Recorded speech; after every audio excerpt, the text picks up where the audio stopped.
Trishit. Hi, Shadi. Thanks for joining me and welcome to Cupful of Stories. Thank you so much for having me on your podcast. Thank you very much. Hello, everyone. I am Shadi, and this is the first episode of its kind on this channel where we share people's stories, their inspiring journeys, and experiences. If you are watching, subscribe to the channel and let's make it bigger than my to do list. Trishit, let me ask you, who are you? What do you do? And where are you headed in life? That's a handful of information. Yeah. So, hello everyone. I am Trishit and I am 27 years old. I'm from India. I was born and brought up in suburban Mumbai. And I did my academic training is I have a PhD in chemistry, but right now I'm working in Fukushima. It's a in the coastal part of Fukushima here in Japan, in town revitalization after the 2011 disaster. And I've been here in Japan for the last 10 years. So yeah, that's a very brief introduction about me. Thank you very much. I was reading the other day your biography, and you mentioned that you started writing poems at the age of 6.5.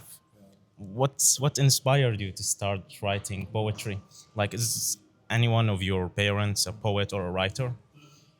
Yeah, I think my father put it up online. I think this information. So, but I no nobody was a writer in my family. I mean, my mother's side of the family, they were a lot more into theater and things like that. But I used to really like reading, and I used to read a lot with my mother.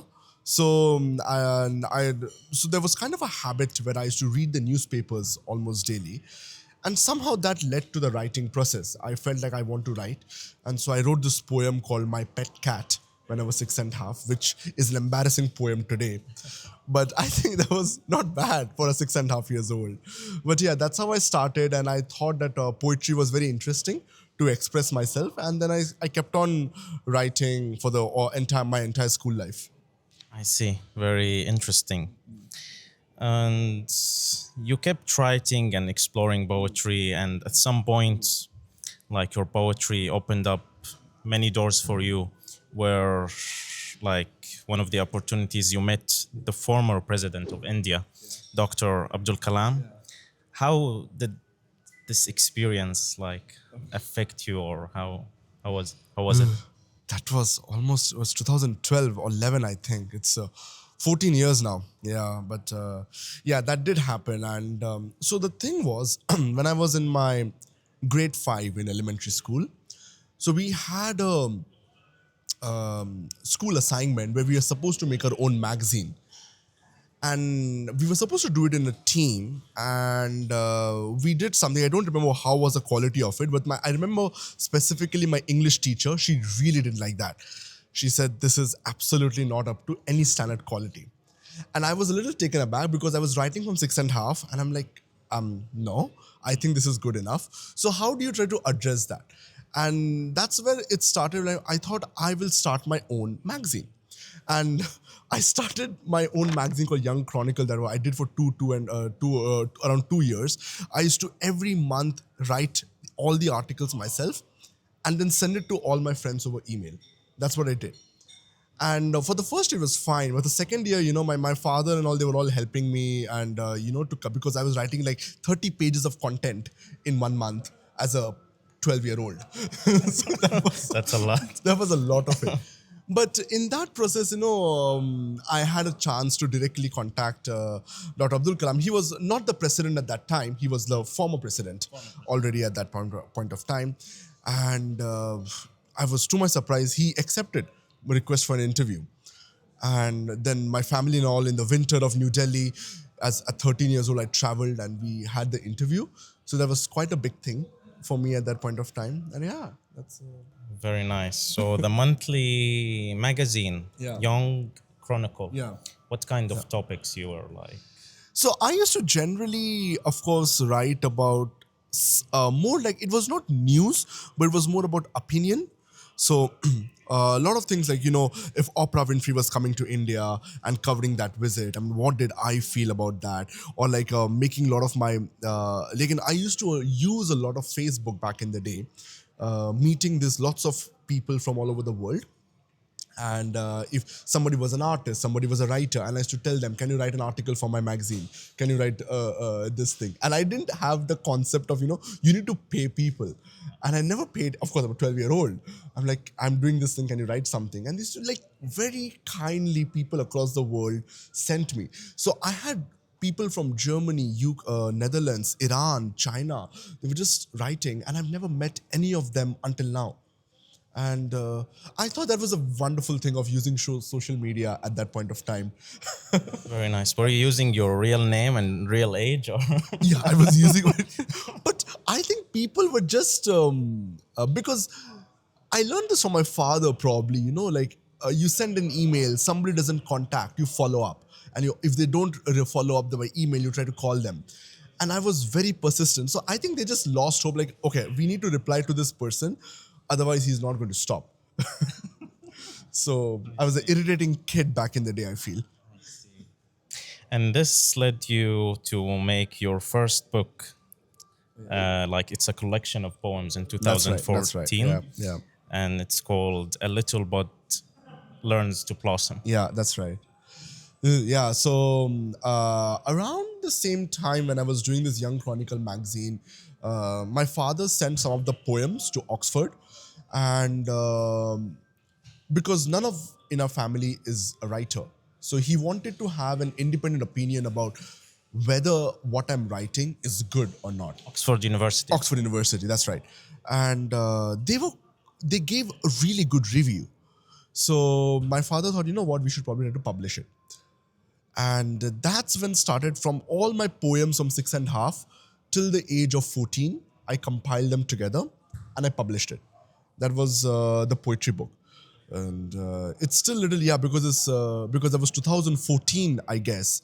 And it's exactly 10 years probably since I wrote that book. I haven't written another book since then. Probably need to write one more. I see. Very nice. And I see your parents are very supportive. That's right. I see. So, and are you still writing these days? I do write. Poetry is much lesser. I'm not even putting out a lot, but I started getting into reading a lot of non-fiction back when I was in my middle school and high school. So, and I was very interested in politics and in general for a long time. So at that time, I used to write articles on politics, but I was still 15, 16 years old. But after coming to Japan, because I didn't know the language and coming as a foreigner in this new country, and I was 17. So being a foreigner is one experience, and turning into an adult as a second experience, sometimes I used to confuse between the two. Is this part of my international journey or is it part of an adulting journey? And that became a lot of my focus on my writing. I started writing a lot about identity, what I feel, and I only posted on Facebook or things like this. I've not published in a magazine for a long time, but a lot of my friends around me have been pushing me that probably I should seriously think of putting them in a book or writing it somewhere. So I'm considering that. Take it professionally. Yeah. I see. Like you mentioned Japan. How did this happen? Like how did you come to Japan? So, I had never really traveled abroad all throughout my life because, as a middle class Indian family, traveling abroad is a thing of luxury. So, although as family we used to take holidays within the country, we didn't. But around when I was in my third year high school student, so the Japanese government, the late Prime Minister Shinzo Abe had launched Genesis as a program, and about students from 40 different countries, they were selected and they were brought into Japan to experience Japan. And that was a diplomatic measure. So in India, they chose about 80 students. So that opportunity came and I received an invitation for the same. And I was among the 80 students who went to Japan, and I was my first time traveling abroad. So that's how I came to Japan for a 10-day exchange program in the country. I see. So it was like for a short-term visit. Just 10 days, yeah, very short term. You did homestay, you visited a school, university, and some hospitals, and saw robotic surgeries and things like that. So that's all. Yeah, it was very short visit. And were you studying at that time? I was a high school student. School Yeah, I was student. third year, final year high school. Final year high So I was school. 16 at that time. I see. and this visit maybe grabbed your attention, and Yeah. So, because I had no idea of Japan other than, I mean, what does an average Indian know of Japan is like sushi, anime, and Mount Fuji, maybe. And I had never heard of cities like Sendai or even not even Kyoto or Osaka. I knew Tokyo, Hiroshima, Nagasaki for the reasons. But I was so impressed by the fact that even in a city like Tokyo, of course, I was seeing robots and robotic surgeries, but I'm also seeing these old buildings and tatami rooms inside traditional rooms in people's houses. So I thought that as a developing country, I want India to be like that, where both the tradition and the modern can coexist in harmony. And for that, I was interested in studying in Japan in the future. But in India, you don't really study abroad in your undergrad because the idea is that it's very expensive and because people go to US and UK. But thankfully, I found the English language program in chemistry. It was available either in Tohoku and Nagoya. So I applied in Tohoku at that point of time, and that's how I got in. And yeah, I never really thought I would study in Japan. I thought I'll go to an Indian university for the longest time. I see. So you didn't look for scholarships like to come to Japan. It was like this program, was it funded Yeah, or? yeah, it was funded. So because the part of the program was like if you're selected, your tuition fees are all zero. So I didn't have to pay. And then I got one scholarship and then I changed to the MEC scholarship. So I got funded throughout my education. So I didn't have to really pay for myself. So that was really the reason why I could stay in Japan for such a long time. I see. Like talking about poetry at the beginning, people will think you might want to pursue literature and be a poet at some points, but you pursued chemistry. Yeah, yeah, that's Why right. this change or transition? I would say, it was a very practical choice. So in my second year of high school, and that's when the time in India you have to choose whether you want to pursue humanities or sciences. And I was very conflicted because I did want to study English literature and do journalism. But I also, both my parents and my English teacher had pointed out that time that if I choose English literature, I can definitely never do lab experiments ever. But if I do chemistry, I can still write. That was the only reason I chose chemistry. Because still now in my head, I love writing and my chemistry equally. So it was a very practical choice, I think. I see. Very nice.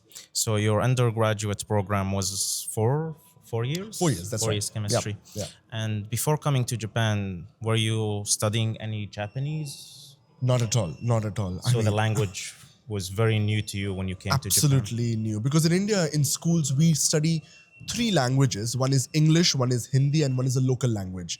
And of course, I had a mother tongue. So I already busy with four languages when I was back in India. So there's no scope for learning a foreign language that often. But yeah, after coming to Japan, we had to study Japanese. I took classes for 1.5 years in the university, what we had. But I love the language but I picked it up mostly due to my club activities and meeting people because I just didn't want to be, within the campus. I wanted to do something outside the campus too. I see. Very nice. Did it take you too much time to learn the language? So, to be honest, the Japanese grammar is very similar to the grammar of Indian languages. So, in my head, when I learned the language, I used to translate it into a Hindi or a Bengali, not English. So, that helped me to get the structure. And thankfully, Japanese, unlike Chinese or Thai or Vietnamese, you don't have that many sounds. So, it's much easier. So, that way was easy, but kanji characters, I still can't. I write my address and that's enough.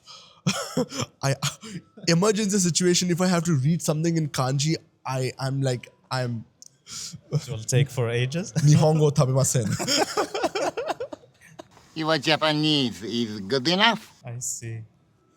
And apart from studying like in the campus for 1 year or and a half the language, like also maybe you met many friends, Japanese friends, and made friends. Those friends maybe somehow motivated you to study Japanese and Yeah, in the beginning, of course, I mean, it was only mostly friends for the international friends I had in the program because in the university, we didn't really have so much opportunities to meet Japanese people, like say spend time outside class. So it was a little difficult, but because I really learned Japanese because of the paperwork in Japan. Every time I have to do some kind of club activity, I had to fill like 10,000 documents, and we didn't have Chat GPT like 8 years back. And that really pushed me to learn Japanese because I was never a anime or a manga kid. So I didn't come from that background. So yeah, the Japanese system forced me to learn the language. I see. I'm still get very scared when I get the water bill. Like it's all in Japanese. What is this? Is it from Upper World? I I still, I look like, if it's katakana, it's gas. If it looks like mizu, it's water. If it's not both of them, it's electricity. I see. And during your undergraduate studies, like, how was the experience coming to a new country? Any cultural shock, like a new? So food wise, I was rather okay because the part of India I come from, my roots are Eastern India. We eat lot of fish, and we also have the culture of having rice for breakfast. That way, I didn't have problem with the Japanese food itself. But for example, onsen was I was really afraid. Like, am I supposed to wear my like swimming suit or something? Why do I go there? So there was a big cultural difference. The second was, of course, making friends is very different in back in India. Back in India, I can just pick up my phone and call my friend, and that's okay.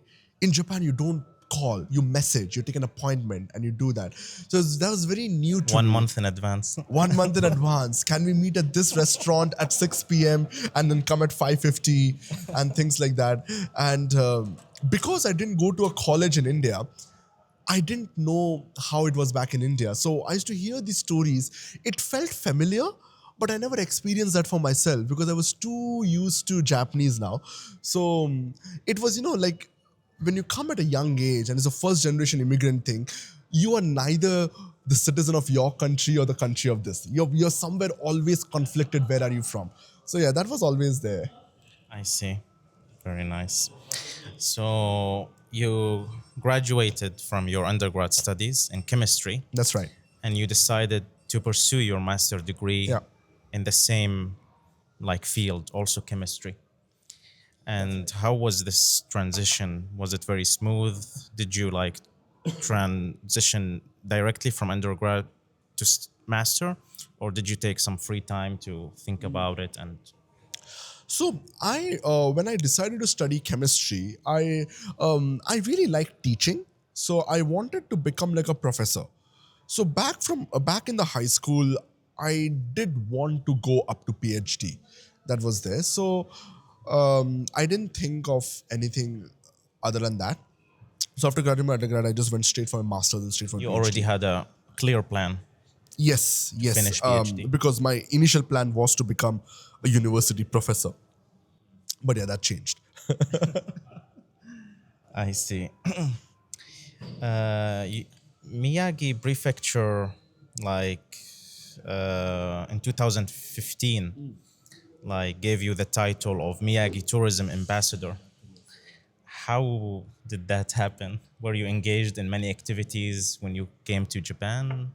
So when I came to Japan 2015, it's still the 4th year since the disaster. And back in India, I mean, of course, I knew this thing had happened, but I did not. Disaster, I mean 2011. 2011, yeah, 2011, the Great East Japan earthquake. So of course we knew such a big earthquake and tsunami and nuclear disaster happened in Japan, but there wasn't much information around. That's all. But when I came to Sendai and I for the first time went to Ishinomaki, and I really saw in my with my eyes that how much impact earthquake happens, because in India you really don't have earthquakes. It really changed my mind. I understood the extent of it, and I was really looking to, as I said earlier, I wanted to do something, not just studies. I wanted to do something outside, but I didn't know exactly what it was. So that made me in contact with. Then I found this program which had come up by Sendai Television. They had some Tohoku Tourism Ambassador program, and that's where I applied, and I got selected for that. And my job was mainly to promote the Tohoku region in English. And I had to travel all the 6 prefectures very often. And I had to see like, how can you make this place more welcoming for foreigners? What can you change and things like that? I used to advise those local governments. So that's what the Miyagi prefecture happened. And across Tohoku, I visited for 4 years. I did this. So I was just promoting Tohoku tourism. I see. At that time, were you very good in Japanese? Oh no, no, no, no, no. It was like Completely mainly in English. Mainly in English. The program was yeah, and there was a translator, so it was fine. But I was doing it all in English. I see. Very interesting.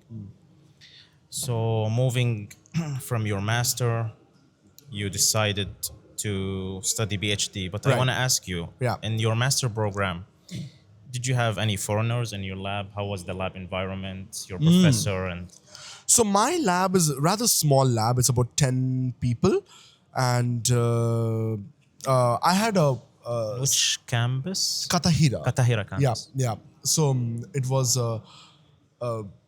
I had a senpai from Indonesia and Thailand, but I also had a junior from China. So every year there used to be 1 or 2 foreign students in my lab, and my professor, my main professor, he's very kind, very open, so it was very good. But with the relationship with the Japanese students was a little challenging, because Kataira campus, as you already must have realized, it's not it's not like a student, it's more like an institute, it's more like an office place. So you're not talking a lot. So there have been cases, I was in the lab for 6 years, but I haven't spoken with the person sitting in front of me for the longest time. So I never had like friends in the lab. I had acquaintances in the lab, I would say. So it was a very little different thing. But with my international friends and senpais, my seniors and juniors, I had wonderful relationship. We used to go for lunch every day, and we are still in touch. So yeah, that was a different thing. Yeah, I don't know, but I always feel that there is a barrier between international and Japanese students. Even if you know the language, like there is something. I don't know what it is. Do you know what it is? It's somebody had explained this to me, which I kind of agree. So the concept of internationalization, I think, is a little different in Japan. In a place like US or something, an American will, if you're meeting an American, they will come halfway in understanding you, and you go halfway in understanding them. In Japan, it feels a lot of times how much more Japanese you can become. So, for example, when I started speaking, when I say I like Japanese sweets, or I speak a little Japanese, or I read Japanese literature, they're like, oh, okay, now you may be more Japanese. But the effort I sometimes feel is more from the side of the international residents. That's the barrier, because the country is not yet open to the idea of having foreigners. I went to London, and I could hardly see like 100% British person. Either the half they are South Asians, or from the Middle East or Africans. There are hardly any British people. But that's not in Japan. You're still surrounded by Japanese people who have not left this island. So I think that idea of what it means to be a Japanese and what it means to be a global citizen, the definition is very different. And that's where it can be quite stressful for many of our international residents. And I think a lot of my friends didn't stay, they went back, and I can understand that. So yeah, that's a little unfortunate. I hope, if it changes at times. I hope so. So, and I feel sometimes that Japanese are a bit shy. So when they see foreigners, they don't want to initiate the conversation. They That's want the true. foreigner to initiate the conversation. Oh, yeah. And if you are very good in Japanese, the conversation will go very Much smooth easier. and very easy, and you will make a lot of friends. That's there. I mean, that's how I go to izakayas quite a lot, and I sit at the counter and speak a lot to the chefs and all that. That could only happen because I can speak the language. And now I have friends like older grandfathers kind of characters who give me free fish in the restaurant, and I don't know their name, and they're drunk, and that can only happen now because I know the language. But yeah, I think language is it changes quite a lot, the experience in Japan. Of course, it will open many doors and opportunities for you, knowing the language. So, did you take any JLPT exams? Last year, because I had to apply for jobs. So I took the JLPT and I took the N2, And then, yeah, because up to, Congratulations. thank you. But here's the thing, I thought N2 would be enough, but I realized it's not. So, so because, JLPT does not have speaking test. So, lot of, as international speakers of the language, speaking comes more natural to us than reading or writing. So I think it's not the best test to see the Japanese language test. I Yeah. see. But do you really need JLBT 1 grammar and conversation like to use in the office, or JLBT 2 is more than enough? I personally think it's more than enough.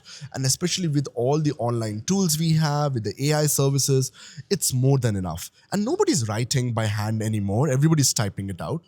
But there is still, even with foreign companies in Japan, I realized with my job hunting process, the idea that you probably need to know the Japanese, it's not written, but it's just, for example, you have a web test, and the web test questions have kanji characters. So the test is more of logical reasoning, but what happens is I couldn't clear that test because I couldn't read a lot of kanji characters. So what are you exactly testing? My language skills or my logical skills? So systematically, certain things makes it difficult for you to, cross the barrier. But personally, I really don't think, if you can speak daily conversation Japanese, a lot of the things you can do. It's okay. I see. So when you were mastering the Japanese language, I know there are many like resources and books and movies and stuff. What was your main things like to learn the language? At the beginning, I still recommend the Genki book. Oh, I love that book. It's by Japan Times. They have two parts, and that's brilliant to pick up the first basics of the language. After that, of course, I mean, we had that Minna no Nihongo and things like that. But they felt a little dry, not very interesting. I'm like, that's a little boring book. But after the Genki, I feel like, just try to push yourself in very uncomfortable Japanese environments. You will pick up the language. The more you use it, the better. Yeah. I see. Speaking of Mina no Nihongo, when I came to Japan, I took an intensive course. It was Yeah. for 6 months. Yeah. And it was really hard to focus. Like every day we have 4 lessons, Yeah. kanji, hiragana, katakana, Yeah. some cultural things. Yeah. And after 2 days, there are four more lessons. So we don't have the time to memorize and learn everything. So I ended up learning basically just the basic things. That's and sometimes the textbooks can be really boring. I mean, yeah, I agree with that.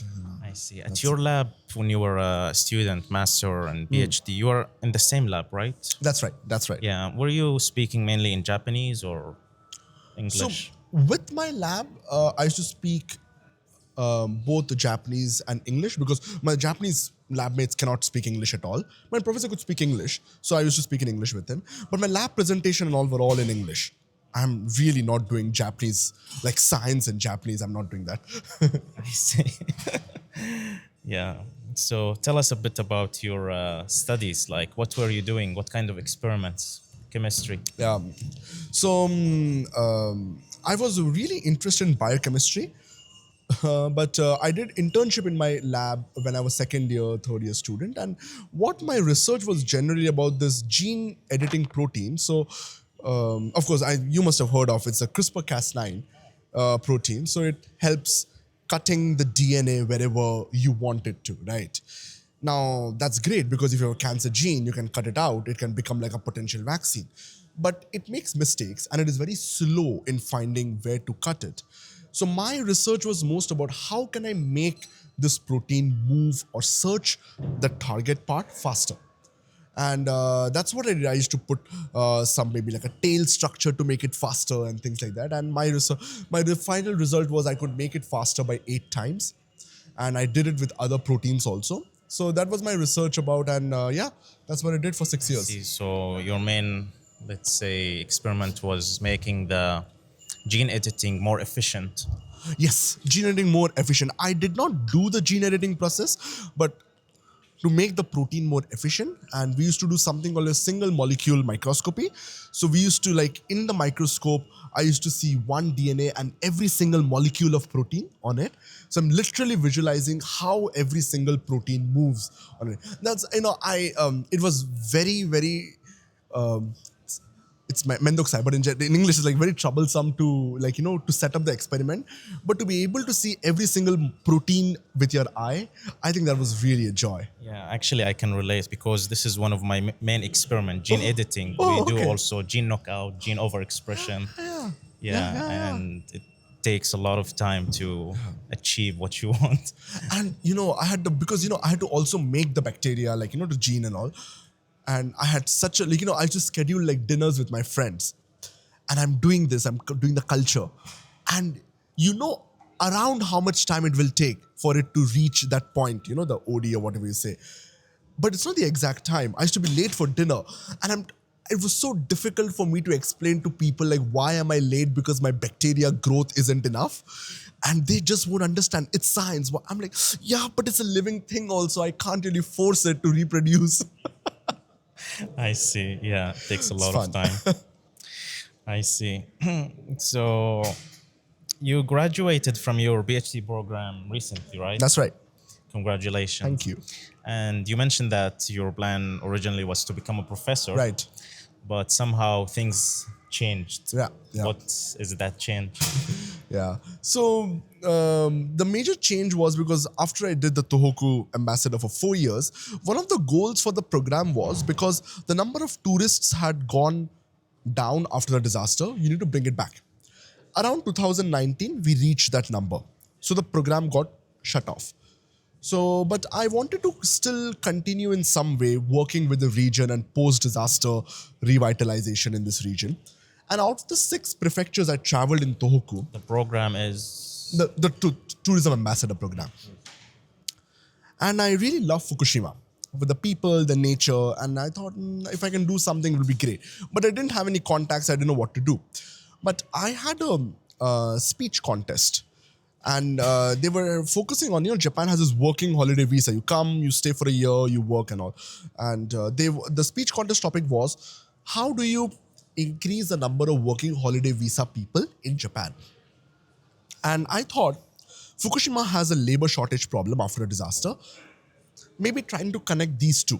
Getting, because of foreign people coming to Japan, they only teach English in general. How can we change that and give them jobs and also solve it? I presented that somehow was in the newspaper and things. And It is at this moment I wondered if there is a way to promote the working holiday visa program, but at the same time mitigate the challenge of labor shortage and revitalization of the disaster-affected region.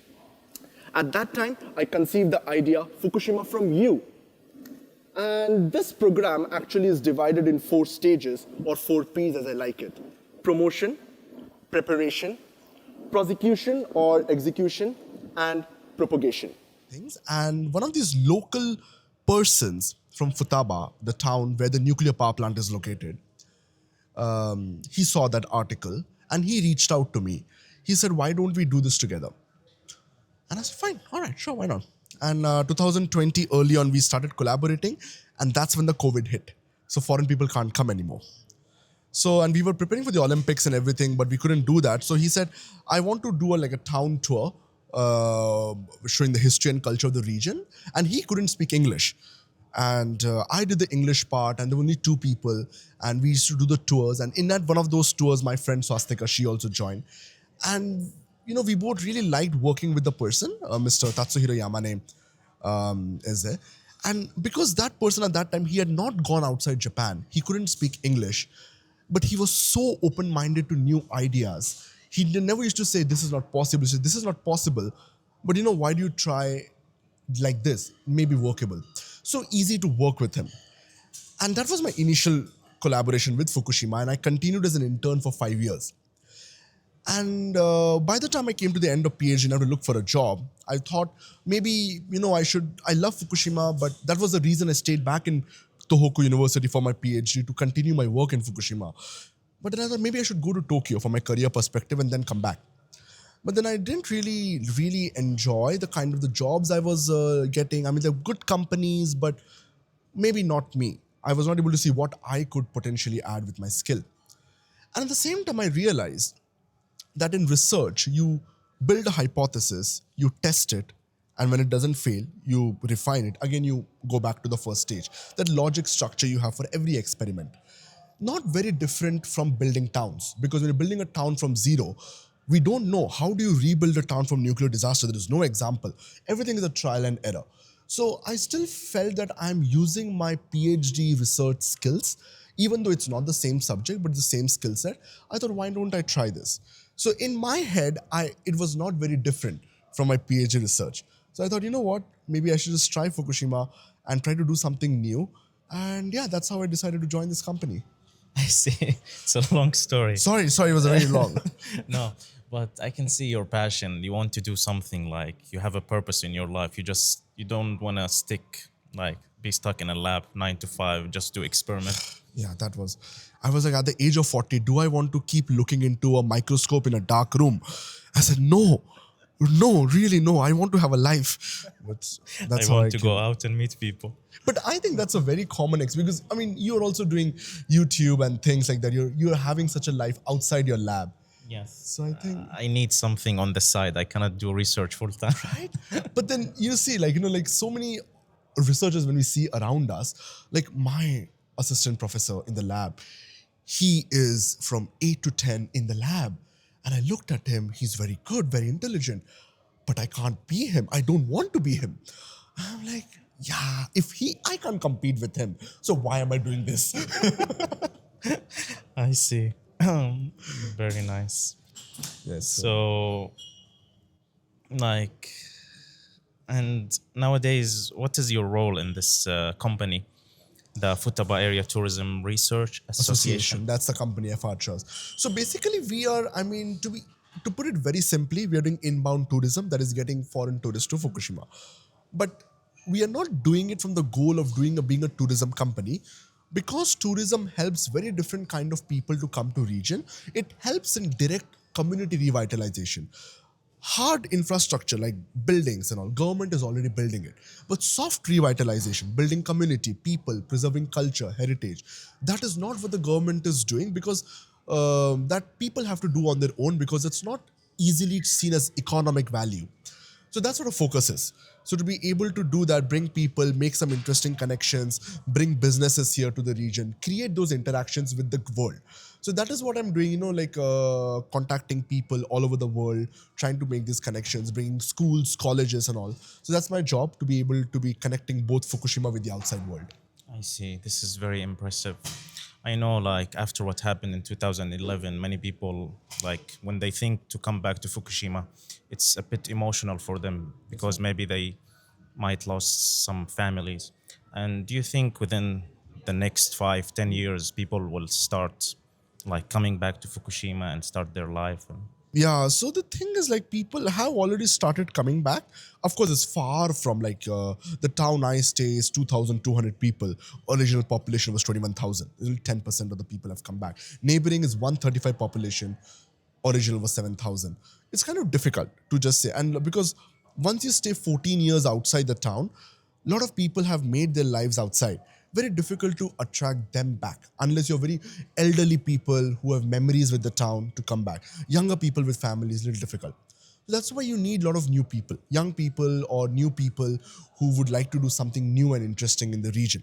So that is one good thing, because the people, it is such a small population, but from all across the country, very interesting people, interesting backgrounds are coming. Maybe somebody who used to have an IT software engineer in Kyoto is now doing a cafe. You won't find that kind of interaction here. And being the place it is because of the disaster, you're directly having communication both with the central government and the prefectural government. You can't really have that with other villages in Japan. So that helps in giving you a little bigger national perspective in a very small local town. So I do think things will change. It is going to be a lot more people coming in. But at the same time, it is important for people to think about the towns themselves, not just the government building the town. It has to be bottom-up approach. Otherwise, I don't think it will go well. Does the government of Japan, do they support you with financially or with projects or We do get lots of subsidies. So right now, I would say 60 to 80% of our funding is from subsidy projects from the government. Ideally, we would like 60% to be private sector, 40% maybe government, because government subsidies it's not eternal. It can be cut off at some point of time. But yeah, right now there is a lot of money in the region. But that is why it's more important to make sure we use this money to create something sustainable, not just use it and that's the end of it. Then it's not going to be sustainable at all. I see. And that's why you are promoting your work and reaching out to people, organization, and traveling like around the world. That's right. That's why approaching doing B2B business, trying to get more businesses and doing it. That's important because if we don't really push ourselves to do this private sector business, we don't want to rely ourselves completely on government funding. It's not healthy for the town also. Otherwise, we will not be able to stand up on our own feet. I see. Now your main focus is only on one town, or does it cover a big The area? entire coastal Fukushima. So from Soma to Iwaki, more than 100 kilometers, the coastal Fukushima we cover. But of course, our headquarters is based in Futaba, but we cover the entire region. I see. Very impressive work. And I wanted to ask you, how many people now are on the team, like So working? full-time staff is me, Swastika, my friend, and the boss, Mr. Yamane. Three people are full-time, very small. But we do have like contract workers and supporters who work on project-based, about 15, 20 people in general who work with the company on different projects. I see. Is it very tough and stressful sometimes to do this work, or you really like doing what you do? From the philosophy point of view, I really like because one of the things is coming to Japan at such or outside India at a young age meant I never formed the identity of being an Indian. So it was for me was like India is like my family or my friends, not the country itself. The passport is just another tool. So that is why I wanted to do the work where I can impact the immediate society around me. That is what this work provides. So that way I'm very satisfied with the work itself. But there are challenges, of course. I mean, work based, and because it's a small company, it's everything is not very standardized. It's a social venture, so a lot of like something which is good for society may not be always something good for the business. So those kind of challenges you come encounter and all. So those are of course there, but that's fine. That's interesting challenges to take on. So I'm very much enjoying my village life in Fukushima. I see. uh, do your parents visit you here in Japan? Yeah, I mean, they have come for all the important occasions. My entrance ceremony, graduation ceremony. They came for my PhD graduation, and they love Japan. And I think they really love Caesarea quite a lot. I told them it's a fast food chain, but they said nobody back in India knows it's a fast food chain. It's fine. But they also did go to Fukushima and they loved it quite a lot, and they've been very supportive. Were they on your side when you decided to change, like from chemistry to what you're doing now, tourism? More like all the important decisions in my life, from chemistry to tourism or to work in Fukushima, my parents have been the first persons to point out. When I was confused, they were the ones, why don't you do this? So because for both of them, it was more like do something worth remaining like a legacy, because money is fine, it's going to come as long as you have enough to survive, it's okay. But something worthwhile, it should have a impact. So that was how I was brought up. So they were more satisfied with my job in Fukushima than joining a big multinational company in Tokyo. I see. Speaking of like India and languages, you speak Japanese, English, and what other languages? I know in India, like there is a diverse set of languages, like 22 maybe official languages. Yeah, we have 22, and you that's have true. more than two, Dialects, three, yeah. 500 like dialects. We do. Yeah, what And languages do you speak? so my mother tongue is Bengali, which is the Eastern language, and also the language of Bangladesh is Bengali. That's my mother tongue, and that's what I speak with my family. With my friends, I speak in Hindi. That's about 40% of the population in India could speak.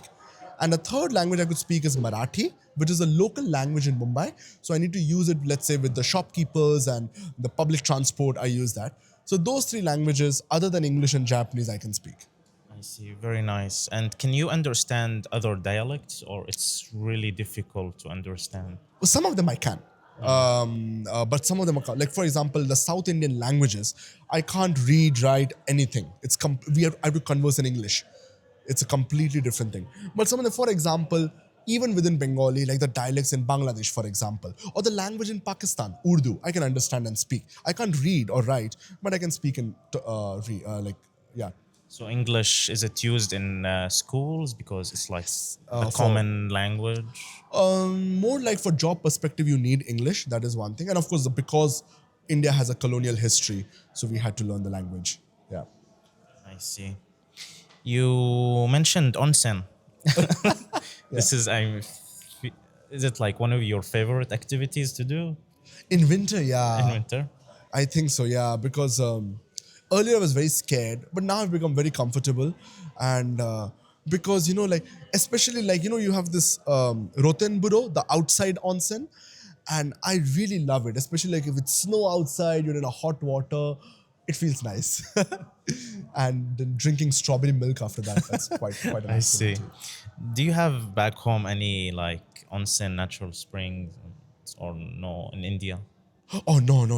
I don't think. I mean, there are natural springs, and people would go for medicinal purpose, dip their feet and all, because you have the Himalayan mountains is there. But going inside like a public pool naked, I really don't think if there is any other country which does that. Was it a culture shock for Oh you? yeah, Like the first yeah. time?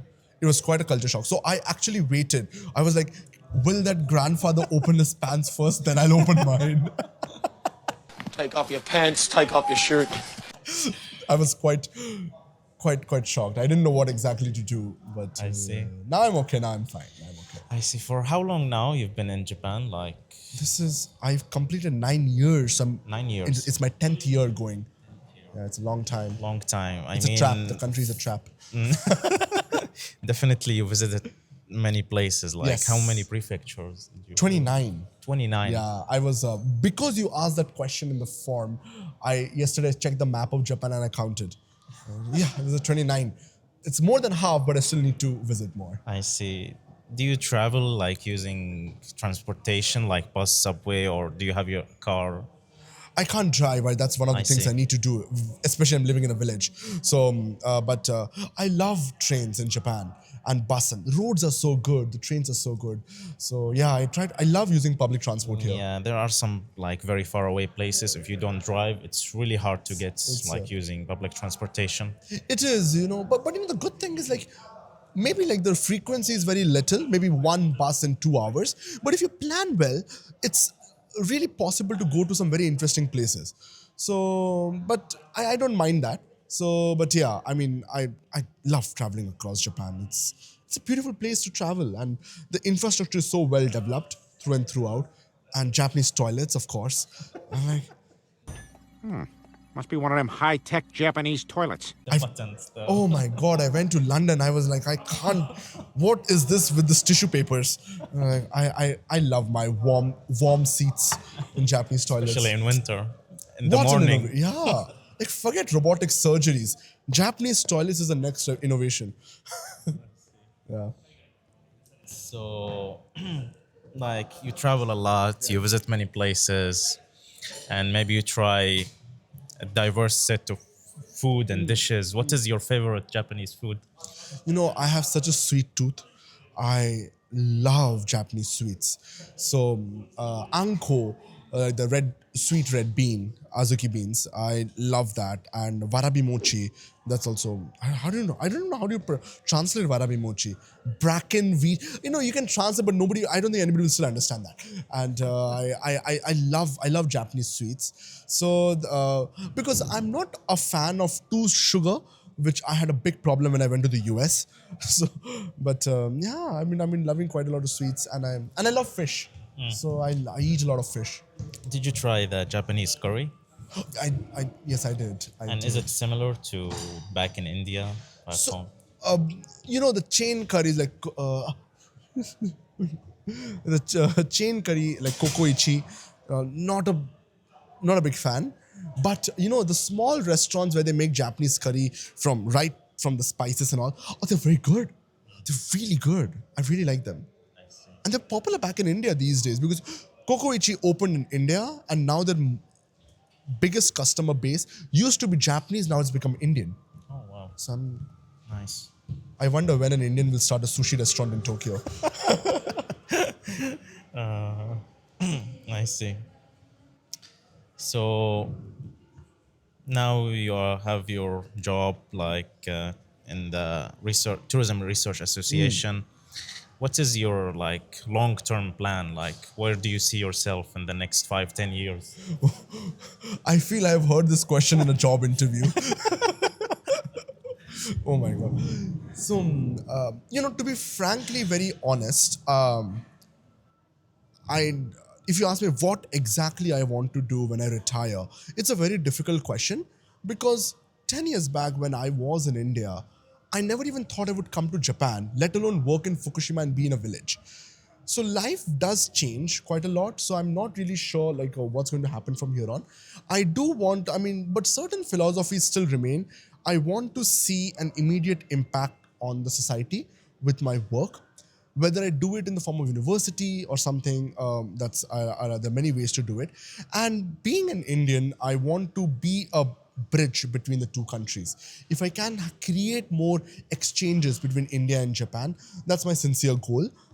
Because I think that's a big, you don't have many Indians who have lived in Japan for so long and here. So I think that if I can create that, that would be fantastic. That's amazing. Before we wrap it up, Trishit, I just want you to give 2 or 3 sentences in your native language to the viewers. It could be anything, inspiration or anything you want. Oh no! In my native language? Yes, your native language. Inspiration. Motivation. Anything you want. Yeah, I should have watched some of the Steve Jobs videos, connect the dots in Hindi or Bengali, and okay, that's from Trishit to the world in your native language. There is a saying. I would probably thing which came in my head. I'll just say in Hindi because that's of course we speak a lot in India. It says "Koshish karne walon ki kabhi haar nahi hoti," which literally means there is no failure for those who try. So I think that's quite a thing which I did learn in Japan, and especially for many people who want to go to a country where they're not familiar with, I kind of realize, there may not be opportunities directly available, but there are so many ways you can create your own. I'm pretty sure, Shadi, where are you originally from? I'm from Syria. Syria, right? Yes. I'm pretty sure you probably would not have imagined a career as a child doing YouTube and that thing. Definitely. But you made it for yourself. Yes. Probably something similar. And you can create opportunities as long as you can want. Just keep trying. You fail, it's fine. You'll get up. The more you fail, the more you learn, and the more success you will have. Yeah, I think that's great. Trishit, thank you so much for sharing your story with us today. It's been an absolute pleasure having you on Cupful of Stories. Thank you so much. Thank you so much, Shadi, for hosting me. Okay, to everyone watching or listening, don't forget to like and subscribe to stay tuned for more amazing stories. If you have any thoughts, feedback, or suggestions, drop them in the comment section below. I would love to hear from you. And remember, every story has the power to inspire. What's yours? Till then, see you next time.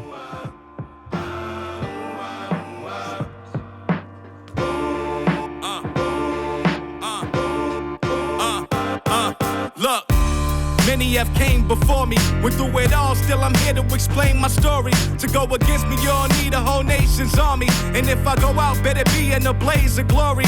Not a minute that I slack, my mind's on the goal. Every minute I attack, until I truly own the spot. Straight to the top, till it's mine and mine alone. Remove the king from his throne.